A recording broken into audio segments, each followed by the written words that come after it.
வணக்கம் நண்பர்களே. நம்ம டிஸ்க்ளைமர் எடுத்துக்கிறோம். நம்ம ஆத்தரைஸ்டு அட்வைசரோ, புரோக்கரோ, ரிசர்ச் அனாலிசிஸ்டோ கிடையாது. நம்ம இங்க பேசக்கூடியது எல்லாமே தகவலா மாத்திரமே பார்க்கப்பட வேண்டும். இது யாருக்கும் முதலீடு சம்பந்தமாகவோ, பங்குகள வாங்கவோ, விற்கவோ நம்ம எந்த ஆலோசனையும் கொடுக்கப்படல. எல்லா தொழில்லயும் ரிஸ்க் இருக்கும். ரிஸ்க்க புரிஞ்சுட்டு எச்சரிக்கையோட தொழில் செய்யும்போது எல்லாமே நல்லா இருக்கும். நம்மள ஆதரிக்கிற அனைத்து நல்ல உள்ளங்களுக்கும் நன்றி. வளமுடன் வாழ்க. வணக்கம் நண்பர்களே. நம்ம ஆனுவலைஸ்டு அனாலிசிஸ் பார்த்துட்டு வரோம். அந்த வரிசையில இப்ப நம்ம பார்க்கக்கூடியது அமெரிப்ரைஸ் ஃபினான்ஷியல்ஸ். 2025, 26க்கு என்ன வாய்ப்பு இருக்குங்கிறதுக்கான ஒரு தேடுதல் முயற்சி. இப்போ இவங்களுடைய வேல்யூவேஷன் அண்ட் அதோட ஸ்டாட்டிஸ்டிக்ஸ் பார்த்துடலாம். பிஇ ரேஷியோ 17.73 இருக்கு. அதே மாதிரி பிபி நம்ம பார்த்தோம் அப்படின்னு சொன்னால் 9.19 இருக்கு.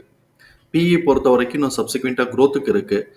பொதுவாக ஃபினான்ஷியல் இன்ஸ்டிடியூஷன்ஸ், பேங்க்ஸ் இது எல்லாமே புக் வேல்யூ தான் மெயினாக கான்சென்ட்ரேட் பண்ணுவாங்க. அந்த வகையில் புக் வேல்யூக்குன்னு பார்க்கும்போது இதுக்கு சப்சிக்வெண்ட்டாக ஸ்கோப்புக்கான வாய்ப்பு இருக்கு, ஸ்கோப் இருக்கு, அதாவது க்ரோத்துக்கான வாய்ப்பு இருக்கு அப்படிங்கிறது நம்மளுடைய பார்வை. இவங்க high rate of profitability maintain பண்றாங்க. அதே மாதிரி ரிட்டர்ன் ஆன் ஈக்விட்டியும் பார்த்தோம் அப்படின்னு சொன்னோம்னாக்க ஹையா தான் இருக்கு. ரிட்டர்ன் ஆன் கேபிட்டல் எம்ப்ளாய்டும் ஹையா தான் இருக்கு. லிக்விடிட்டி பொசிஷனை பொறுத்த வரைக்கும் இவங்க அடிக்குவேட் லெவல் மெயின்டைன் பண்றாங்களாங்கிறத அவங்களுடைய எக்ஸ்பென்சஸ் டேட்டா பேஸ் பண்ணி தான் நமக்கு பேச முடியும். இவங்களுடைய சால்வன்சி பொசிஷன்ல டெப்ட் டு ஈக்விட்டின்னு பார்த்தோம் அப்படின்னு சொன்னாக்க 1.14 இருக்கு. இது பியாண்ட் டாலரன்ஸ். ஆனால் ஃபினான்ஷியல் இன்ஸ்டிடியூஷன்ஸ்ல பல நேரங்களில் இது தவிர்க்க முடியாமல் போறதுக்கும் வாய்ப்புகள் இருக்கு. இப்போ இவங்களுடைய இபிஎஸ் தகவல்கள் எல்லாத்தையும் தூக்கி நம்மளோட எக்ஸல் ஃபார்மேட்ல நம்ம போட்டிருக்கிறோம். இங்கே நம்ம கவனிக்க வேண்டியது புக் வேல்யூ ரூ. 56.79, fair price 195, current price 519. Fair price current பிரைஸோட ரேஷியோ 2.65. நம்மளை பொறுத்த வரைக்கும் இது ஒரு ரெசிஸ்டன்ஸ் தான். ஸோ இப்போ இதுக்கு ரெண்டு பாசிபிலிட்டிஸ் இருக்கு. சப்சிக்வெண்ட்டாக கம்பெனியோட பிஸ்னஸ் ஏர்னிங்ஸ் இதுக்கான ஸ்கோப் ஜாஸ்தியாக இருக்கு அப்படின்னு சொன்னால் இதை உடச்சு 4.5 வரைக்கும் கூட கொண்டு போகலாம். அந்த மாதிரி கொண்டு போகிறாங்களான்னு பார்க்கணும். ஆனால் நம்மளை பொறுத்த வரைக்கும் இது resistance level. PE and PBI already அஃபோர்டபிலிட்டியில் இருக்கிறதுனால சப்சிக்வெண்ட்டாக க்ரோத்துக்கான ஆப்பர்ச்சுனிட்டி இருக்குங்கிறது நம்மளுடைய பார்வை. இப்போ இவங்களுடைய இபிஎஸ் உடைய டிடிஎம் பார்த்தோம்னா ரூ. 29.97 இருக்கு. இது ஆவரேஜ் பண்ணும்போது 7.49. இதுதான் நெக்ஸ்ட் குவார்ட்டருக்கான ஆவரேஜ் எஸ்டிமேஷன். இபிஎஸ் உடைய ஆவரேஜ் எஸ்டிமேஷன் 7.49. இப்போ இவன் 7.49 எடுத்தான் அப்படின்னு சொன்னாக்க இது இபிஎஸ் உடைய டிடிஎம் டிக்ரீஸ் ட்ரெண்டுக்கு போகுது. அந்த மாதிரியான சூழலில் சப்சிக்வெண்ட்டாக கரெக்ஷன் லீடு எடுக்கவும் வாய்ப்பு இருக்கும். அதுக்கு பதில இவன் எக்ஸிட் ஆக போற 8.16 அப்படிங்கிறத காட்டிலும் கூட எடுத்தாங்க, அதை ஒட்டியோ இல்லை அதை காட்டிலும் கூட எடுத்தாங்களோ இவங்க மேலே பிரேக் அவுட் கொடுத்து மேலே போறதுக்கான வாய்ப்புகள் இருக்கும்.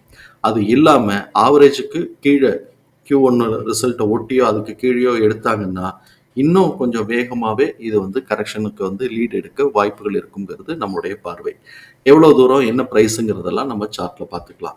இப்போ இவன் புல்லிஷ் ட்ரெண்டாக இருந்தான்னா இந்த இபிஎஸ் டிடிஎம் அதோடைய ஆவரேஜ் எஸ்டிமேஷன் அதுலேருந்து வரக்கூடிய ப்ரொஜெக்ஷன்ஸ் இப்போ அந்த மாதிரியான சூழலில் இவன் புல்லிஷ் ட்ரெண்டாக இருந்தான்னா 278 to 399 தான் நம்மளுடைய ப்ரைஸ் ரேஞ்சு. ஆனால் இப்போ அவன் அதை தாண்டி தான் போய்கிட்டு இருக்கிறான். இப்போ நம்ம எக்ஸ்பொனன்ஷியல் ஃபார்முலால நமக்கு கிடைச்சிருக்கக்கூடிய ப்ரைஸஸ் எல்லாத்தையும் பார்ப்போம். இவங்க பிபிங்கிறது நமக்கு பிரேக் பாயிண்ட்டு, அதை ஜோனா ட்ரீட் பண்ணுவேன். அப்போ பிபியோட பாட்டம், பிரேக் பாயிண்ட்டுடைய டாப் அப்படின்னு சொல்லிட்டு இது மூணும் அப்படியே ஜோனாவே இருக்கும். இப்போ இங்க இருந்தே நம்ம ப்ரைஸை நம்ம பார்ப்போம். பிபியோட பாட்டம் 262லேருந்து 275, பிரேக் பாயிண்ட்டுங்கிறது 329லேருந்து 243. இவன் பிரேக் பாயிண்ட் கீழே வரும்போது பிரேக் பாயிண்ட்டை கடந்து டவுன் ட்ரெண்ட் லீடு எடுத்தான்னாக்க சப்போர்ட் வரைக்கும் அடிக்க ஆரம்பிச்சிருங்கிறத நம்ம மனசுக்குள்ள வச்சுக்கிறோம். பிரேக் பாயிண்டோடைய டாப் 406லேருந்து 422. R1ங்கிறது ரெசிஸ்டன்ஸ் 1 494லேருந்து 513. R1க்கும் R2க்கும் மிட் பாயிண்ட் பார்த்தோம்னா 593லேருந்து 615. R2 706லேருந்து 730.